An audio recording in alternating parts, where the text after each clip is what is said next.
안녕하십니까. 두선에서 열정적으로 진행하고 있는 문세준 인사드립니다. 오늘 교육에 앞서 오늘 받으실 교육의 내용에 대해서 간단히 설명을 드릴게요. 저희 모바일 조설 모바일 창업 플랫폼에서 글로벌 리더 마스터 교육 아카데미에 관련된 내용입니다. 한 단 내려주실래요? 그래서 오늘 1교시에는 양자 물리학, 양자 전송에 대한 동영상 강의를 진행할 거예요. 그래서 중간중간에 동영상 강의를 받으면서 저희 회사의 어떤 기술적인 부분을 같이 내서 설명을 올리도록 하겠습니다. 그렇다면은 양자 전송에 대해서 동영상 강의를 좀 틀어주세요.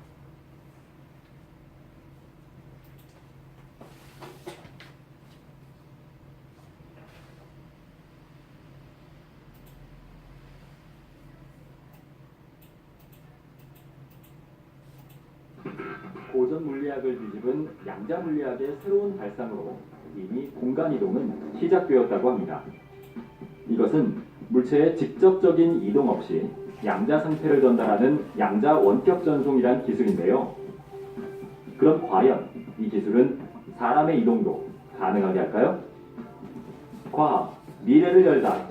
오늘은 급부상하는 순간 이동의 기대주 양자 원격 전송에 대해 알아봅니다.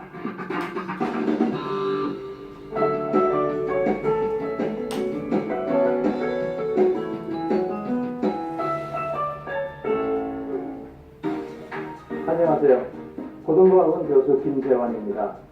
긴 여행 중에 지치면 가끔 여기서 목적지에 순식간에 갈 수 없을까 하는 생각을 하게 됩니다. 영화 스타트랙을 보면 트랜스포터라는 기계가 나오는데요. 행성 상공의 우주선과 행성 사이에 오갈 때 몇만 킬로미터 이내의 거리를 순간 이동 시켜주는 기계입니다. 한쪽에서 사라지고 다른 곳에서 나타나는 방식의 순간 이동이죠. 아마도 한 번쯤은 이러한 순간 이동을 상상해 보시는 분들이 많을 텐데요. 이 순간 이동은 현실적으로 가능한 걸까요? 지금부터 순간 이동이 실제로 정말 가능한 것인지, 그리고 가능하다면 어떻게 가능한 것인지 자세히 알아보도록 하겠습니다.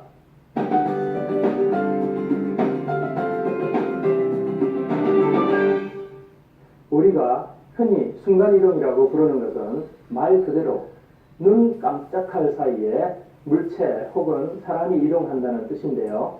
이때의 순간이라는 것은 과학적으로 의미가 있습니다. 순간이동을 알아보기 전에 먼저 이 순간의 의미를 짚어봐야 하는데요. 이동에 걸리는 시간이 0인지 아니면 아주 짧지만 시간이 걸리는 것인지를 알아야 합니다.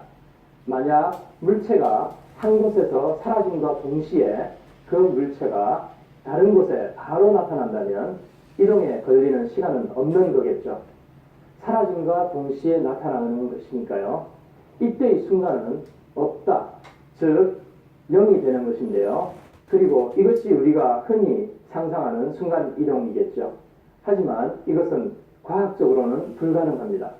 바로 아인슈타인 박사의 특수상대성 이론 때문인데요. 이 이론에 의하면 어떠한 물체도 빛보다 빨리 이동할 수는 없습니다. 만약 어떤 거리를 시간이 걸리지 않고 이동하는 것은 빛보다 빨리 움직였다는 것인데요.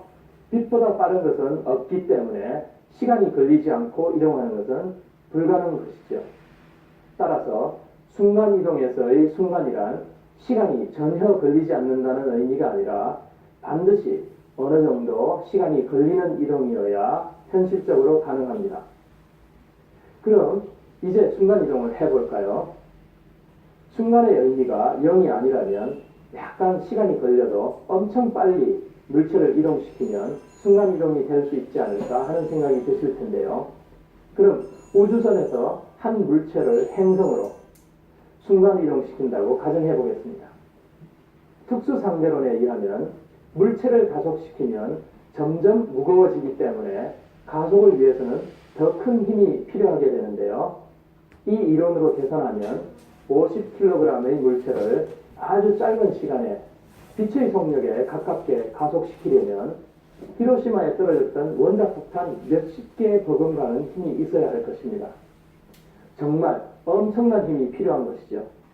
만약 사람이 이렇게 빛의 속도에 가깝게 이동하는 것도 불가능한데요. 사람의 몸은 이런 큰 가속도를 견뎌낼 수 없기 때문입니다. 즉, 간단한 물체라 할지라도 빛의 속도와 비슷한 속도로 순간 이동시키는 것은 현실적으로 불가능하죠. 자, 그럼 영화 스타트랙 속의 순간 이동을 살펴볼까요? 이것은 실제 가능한 걸까요? 물체를 순간 이동시키려면 물체가 가지고 있는 특성, 즉 물질과 그 형상을 보내야 하는데요. 방금 물질을 그대로 보내는 것은 불가능하다는 것을 아셨죠? 따라서 그 대안이 바로 물질을 빛 에너지로 바꾸어 보내는 것입니다. 빛은 질량이 0이고 가장 빠른 속도로 날아갈 수 있기 때문이죠. 이때 물질을 빛 에너지로 바꾸는데 과학적 공식이 있는데요. 바로 아인슈타인의 질량 에너지 공식입니다. E equal mc 제곱이라는 공식인데요. E는 빛의 에너지를, 그리고 m은 질량을, C는 빛의 속도를 뜻합니다. 즉, 빛 에너지는 질량의 빛의 속도의 제곱을 곱한 것이라는 거죠.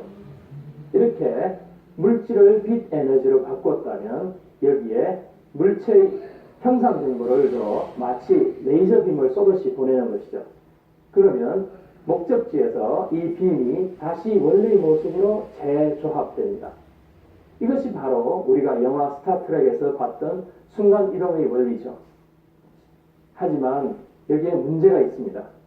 예를 들어 몸무게가 50kg인 사람을 E equal mc 제곱에 따라 에너지로 환산해 볼까요? 환산하면 메가톤급 수소폭탄 1000개 정도의 에너지가 되는데요. 정말 어마어마한 에너지죠. 게다가 우리 몸을 구성하고 있는 정보의 양도 엄청나게 많은데요. 우리 몸을 구성하는 원자의 개수는 10의 28제곱 1조의 1경대 정도나 됩니다. 이 원자 정보를 초당 테라비트급의 엄청난 전송 속도로 보낸다 하더라도 이것은 수억 년이 걸릴 정보량이 되는 것이죠. 또한 어떤 것을 순간 이동시킬 때 그것을 구성하는 원자의 위치와 움직임까지를 정확히 알아야 하는데요. 순간 이동의 모태가 되는 양자의 역학에서는 이 둘을 한꺼번에 정확히 알 수는 없습니다. 즉, 위치를 알면 속도를 알 수 없고 속도를 알면 위치를 알 수 없게 되는 거죠. 뉴턴의 고전역학에서는 물체의 위치와 속도를 정확하게 측정하는 것이 원리적으로 가능하지만 양자물리학에서는 이 두 가지 모두를 한꺼번에 측정하는 것은 불가능합니다. 이것을 하이젠베르크의 불확정성 원리라고 합니다. 따라서 이 불확정성에 따라 순간이동은 또 한계를 맞이하게 됩니다. 이렇게 여러 순간이동에 대해 알아봤는데요. 순간이동은 그저 불가능하다고 생각하실 수도 있을 것 같습니다. 그렇다면 이번에는 여러분께 좀 더 희망을 드릴 양자 원격 전송이라는 순간이동 방식을 알아보겠습니다.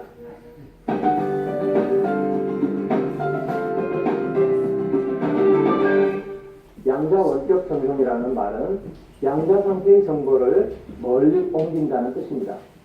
양자 물리학에 따르면 모든 물체는 양자 상태로 나타낼 수 있는데요. 따라서 어떤 물체를 전송하려면 물질과 함께 이 양자 상태를 전송하면 된다는 것이죠.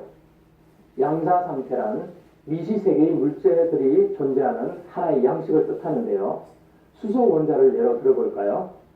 수소 원자는 양성자와 전자로 이루어져 있는데요.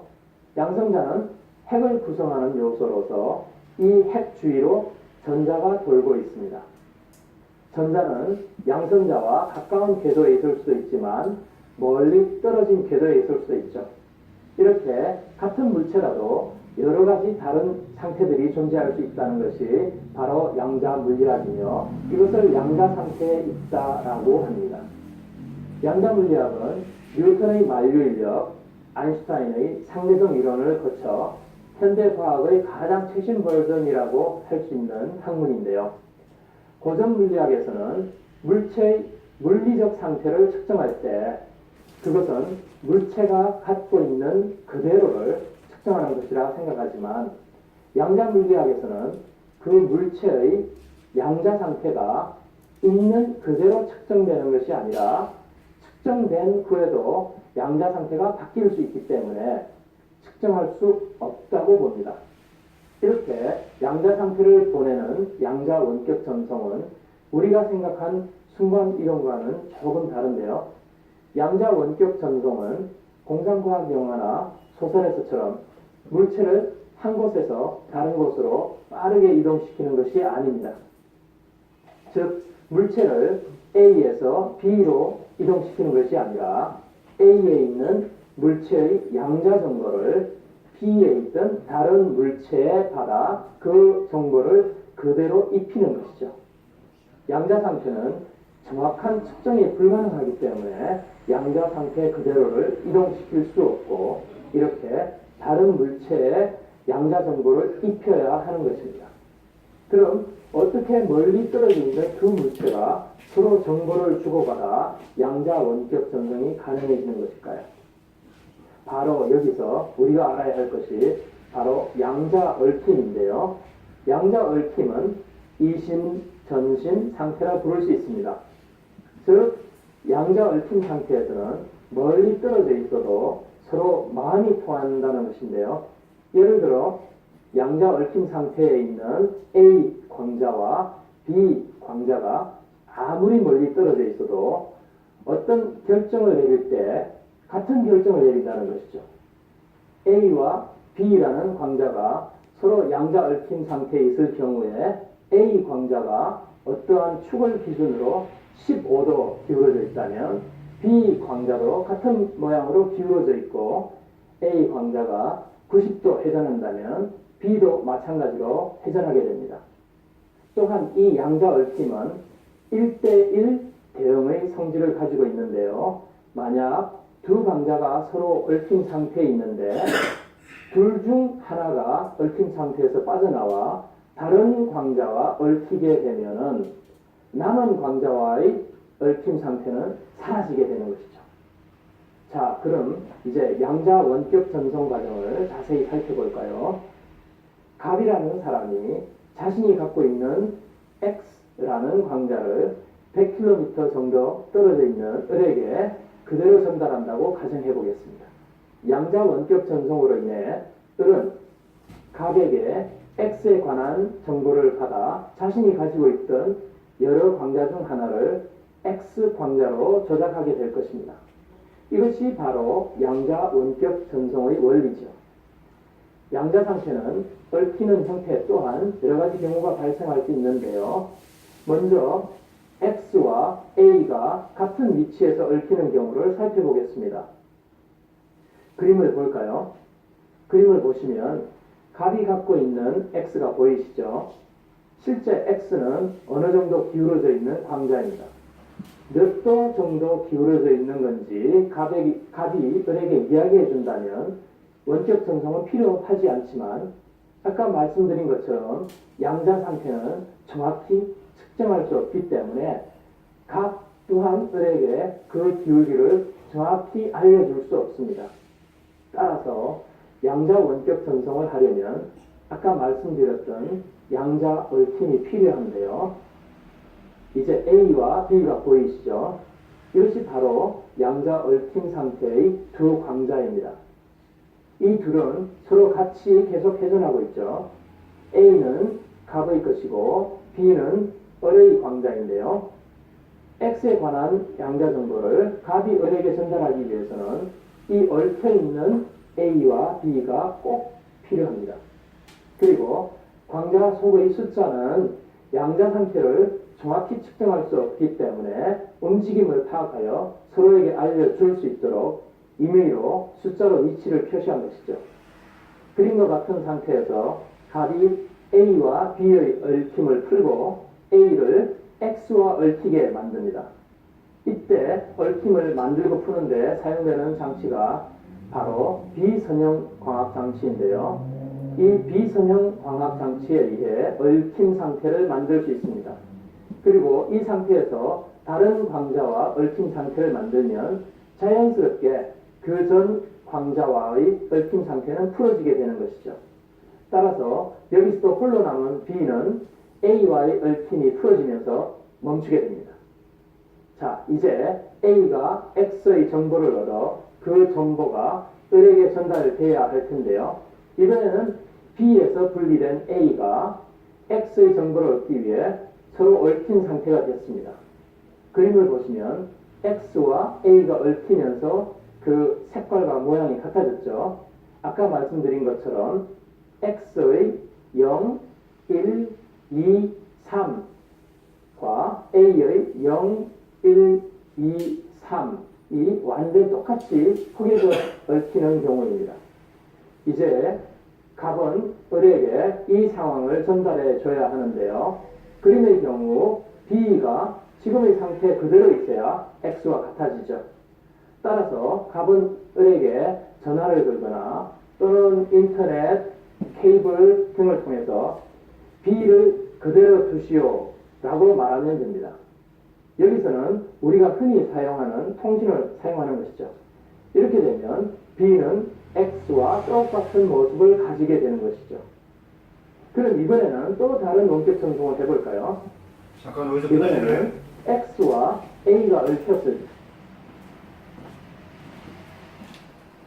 지금 원격 종성에 대해서 이제 설명을 드렸잖아요. 이제 저희 이제 기술적인 부분에서 바로 이런 부분인데, 우리의 인체를 순간 이동을 하려면은 아까 여기서 나온 내용이면은 3억 년이라는 시간이 들어가는데 사실 불가능한 거죠. 아직 과학이 발달하지 못한 채로. 근데 저희 같은 경우는 지금 여러분들이 이미 경험을 해보셨겠지만, 사진을 찍게 되면은 그 사진을 통해서 그 원격 전송이 되는 거예요. 즉, 내가 찍은 그 사물과 또 그 사진에 찍힌 그 사물이 우리가 봤을 때 우리가 어떻게 보면은 쌍둥이라 볼 수가 있겠죠. 같은 거라는 거죠. 그래서 그 사물에 내가 갖고 있던 그 얽힘이 똑같이 얽혀 있다는 겁니다. 이걸 설명하는 부분은 저희가 이걸 발췌를 해서 이 내용을 여러분들한테 들려주는 것은 제가 어떤 과학적으로 증명을 하는 것보다는 이것은 이미 세계적으로 나온 어떤 논문이라든지 그런 부분에 다 나와 있는 내용이에요. 그 베네트의 실험 속에서 나오는 그런 내용을 봤을 때 저는 사실상 이 이론을 펼치기 이전에 실용 물리학을 저는 했던 사람입니다. 저는 이러한 가정들이 세상에 있는지도 몰랐고, 또한 뭐 여기에 관련된 부분으로서 공부를 한 것도 사실상 아니에요. 그러나 제 연구 속에서는 어떤 걸 연구를 하게 됐었냐면은, 이걸 제 기술을 개발하면서 어떻게 하면은 내가 갖고 있는 기술을 많은 사람들한테 나눠줄 수 있는 방법이 없을까라는 걸 이제 생각을 해서 이 원격 전송이라는 부분을 이제 만들어냈는데요. 그 전까지만 해도 저희 기술은 어떤 기술이었냐면은 어떤 CD에 담아서, 즉 MP3에다 담아서 아니면 컴퓨터 파일에 담아서 사용하는 부분밖에 안 됐다는 거죠. 그럼 결론은 뭐냐면은 그 제가 파일을 넘겨주게 되면은 그 파일을 통해서 얼마든지 해킹을 할 수 있다는 겁니다. 그건 기술이 아니에요. 즉 남한테 정보만 제공하지 사실상 그 정보를 받아들여서 더 저보다 자본이 많은 사람이 더 펼친다면은 이 기술은 분명히 해킹이 가능한 겁니다. 결론은 메리트가 없다는 거죠. 어느 누구든지 다 사용할 수 있다는 거예요. 그래서 저희가 이제 생각을 했던 부분이 뭐냐면은, 제가 이제 횟수로 지금 한 15년이라는 시간이 흘렀는데, 그 15년 전에 이 원격 전송을 할 수 있는 뭔가 그릇이 있다면은 거기에다가 제가 갖고 있는 어떤 주파수를 담아서 그거를 보내줄 수만 있다면은 이것은 큰 아이템이 될 수도 있고, 또한 이걸 우리가 컨텐츠를 사용할 수도 있겠다라는 걸 이제 생각하게 된 거예요. 그래서 결론적으로 봤을 때 저희 그 매직 포토 기술이라는 것은 바로 이런 부분에서 정확히 나오는 겁니다. 그래서 매직 포토라는 것은 뭐냐면은 즉 상대를 찍는다든지 어떤 사물을 찍었을 때 거기 이 자체의 그림 자체에 뭐가 만들어지냐면 홀로그래피라는 부분이 만들어져요. 그래서 이 홀로그래피라는 어떤 부분이냐면은 그 부분이 담고 있는 그 정보를 똑같이 자기 닮은 거울에다가 전송을 해준다는 겁니다. 그렇다면은 예를 들어서 자장면을 우리가 그 매직 포토 기술로 카드로 해서 스마트폰과 융합을 해서 사진을 찍었을 때 자장면을 찍었다. 그러면 일반적으로 우리가 사진을 찍었을 경우에는 자장면에 아무런 인상이 펼쳐질 수 없죠. 근데 저희 기술을 통해서 자장면이 사진을 찍었을 경우에는 바로 찍음과 동시에 그 자장면에서는 매직이 일어나기 시작한다는 겁니다. 그래서 저희는 매직 포토 플래시보이라는 기술인데 어떻게 달라졌느냐? 바로 물질 자체가 바로 바뀌는 거예요. 아마 여러분들도 자장면을 들어보셔서 알 거예요. 자장면 어느 정도 먹다 보면은 한 3분의 2 정도 먹다 보면은 어떻게 되죠? 물로 바뀝니다. 즉, 내 침샘에서 나와서 그 전분을 삭히는 거죠, 한마디로. 화학 반응이 일어나는 거예요. 그럼으로써 우리가 자장면을 먹을 때 물이 생기게 되는 거거든요. 근데 저희 기술은 바로 그런 걸 용납하지 않습니다. 사진을 찍었을 때 바로 걸쭉해져요. 즉 사진을 찍고 나서 자장면을 비비면 자장면이 비벼지지 않습니다. 그러나 일반적인 사진을 아무리 사진을 찍어도 물질은 변하지 않습니다.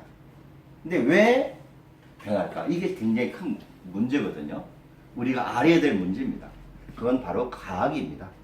즉 우리가 원격 전송을 했을 때는 그 음식의 물질이 변하는 부분을 그대로 전송을 합니다. 그래서 거기서 변하지 않는 거예요. 기존에는 어떤 화학 성분을 만들어낼 수 있지만은 그 사진을 찍음으로써 원격 파장에 가서 그 파장에 의해서 물질이 바뀌어 있기 때문에 우리가 아무리 화학 반응을 시켜도 물이 생기질 않는다는 거죠. 그래서 이 내용을 좀 더 우리가 살펴보면은 제가 지금까지 드렸던 이 이야기를 충분히 이해하실 수 있을 겁니다. 네, 맞아 하시죠. 원격 전송을 해주세요. 원격 전송을 아까 말했잖아요. 뭔 소리야? 아까 그거 어디다 놨어?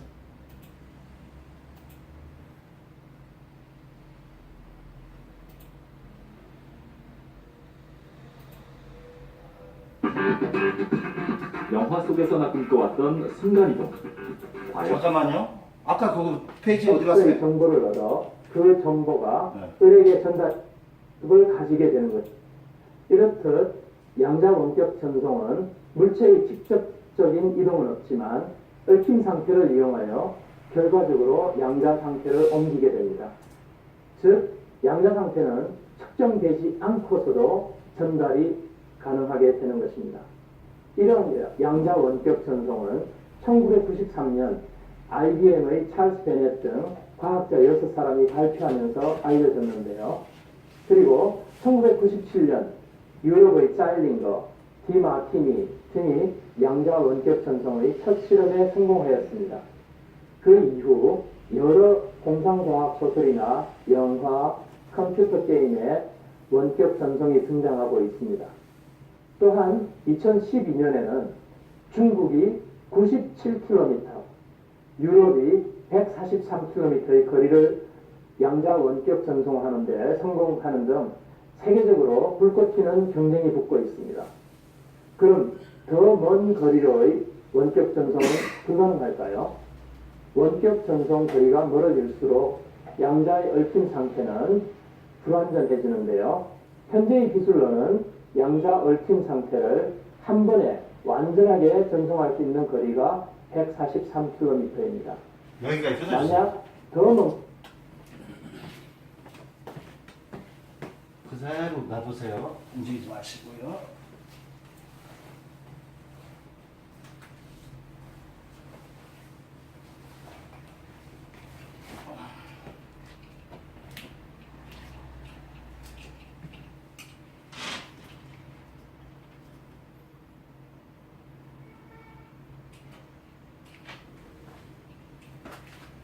지금 여기에서 그 나왔던 내용 중에 그 키로수를 이야기하죠. 지금 최고 그와 멀리 보낼 수 있는 그 거리가 어디까지라고 그랬죠?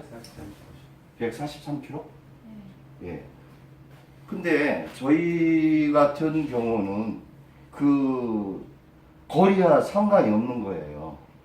지금 세계적으로 지금 어디까지 보낼 수 있나 그 경쟁을 하는 거거든요. 여기서 제가 이야기 드리고 싶은 것은 바로 양자 파동장이라는 겁니다. 양자 파동장은 생각의 속도예요, 사실은. 우리가 어떤 광자 얽힘을 통해서 그쪽에다가 똑같은 광자를 통해서 전송할 수 있는 게 아까 이야기 드렸던 어떤 143km 정도의 거리가 아니라 저희 같은 경우에는 지금 제가 여기에서 태양을 향해서 사진을 찍었어요. 그러면 결론은 바로 그 자리 태양에 저희가 보낸 메시지가 전달이 된다는 거죠. 저도 처음에는 굉장히 의아를 했습니다. 2010년 11월 11일 날 제가 이 원격 전송을 성공을 한 이유고 이 기술에 대해서 이제 설명을 하는 부분인데요. 제가 11시 11분에 그거를 이제 내가 과연 만든 기술이 정말 멀리 지역까지 가가지고 그 전송이 돼 있는지를 좀 확인하고 싶었어요. 그래서 인터넷상에서 부산 역사를 캡처를 했습니다.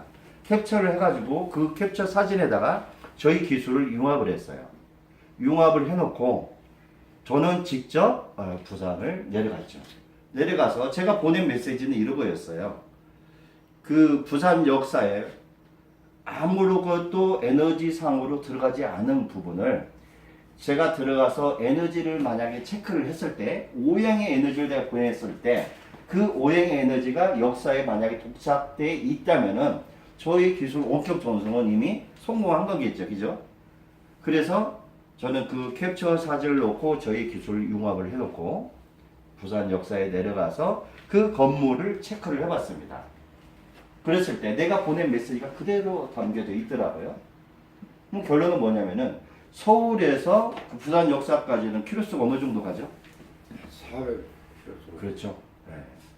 그렇다면은 지금 우리가 여기에서 이야기하는 그런 부분하고는 차원이 틀리는 거예요.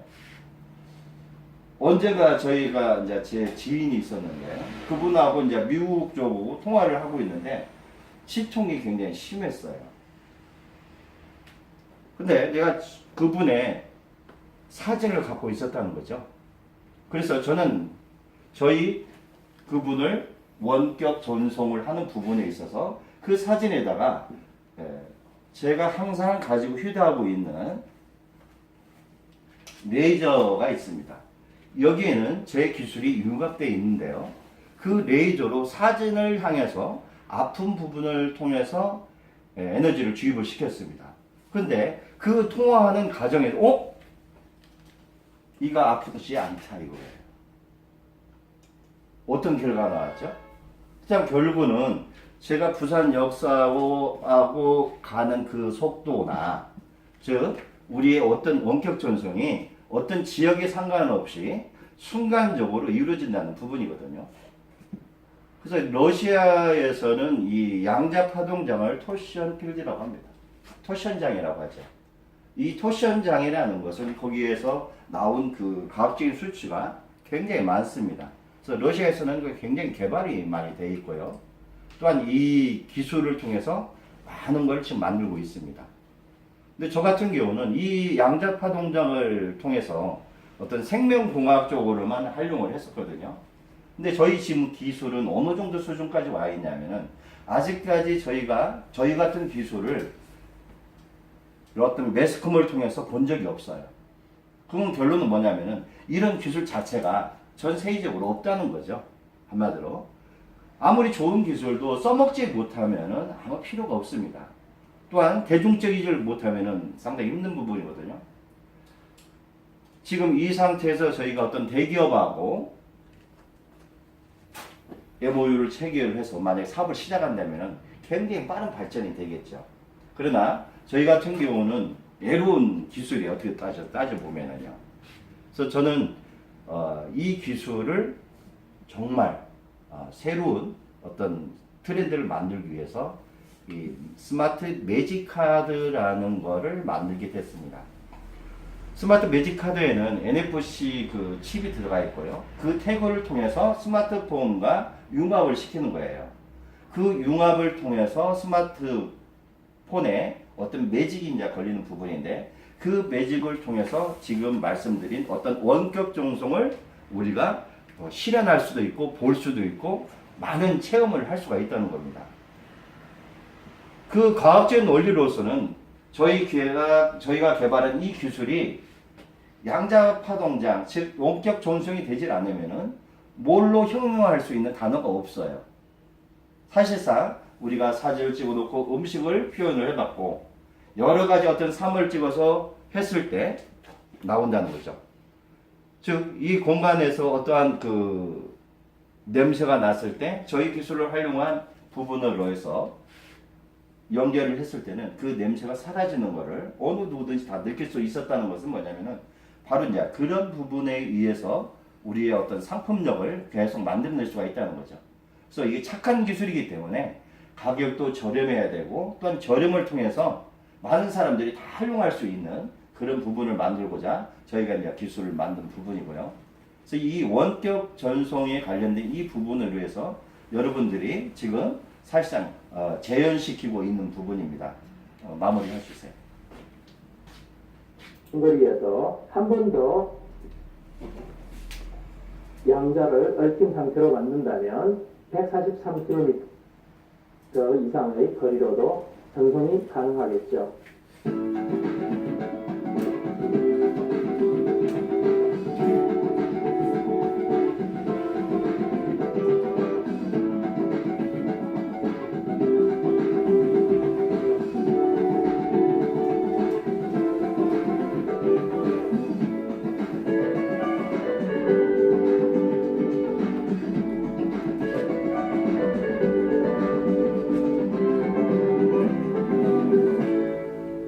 앞으로 양자 원격 전송은 더욱 발전을 거듭할 텐데요. 그럼 미래에는 사람을 양자 원격 이동시키는 것도 가능할까요? 양자 원격 전송에는 양자 얽힘이 꼭 필요한데요. 사람의 양자 얽힘의 원리가 적용되기는 힘들겠죠. 사람을 원격 전송하려면 다른 장소에 사람의 얽힘 상태인 쌍둥이를 만들어야 하는데 광자나 원자처럼 간단한 입자는 쌍둥이를 만들기가 쉬운 편이지만 사람은 사실상 어렵기 때문이죠. 앞에서도 말씀드렸듯이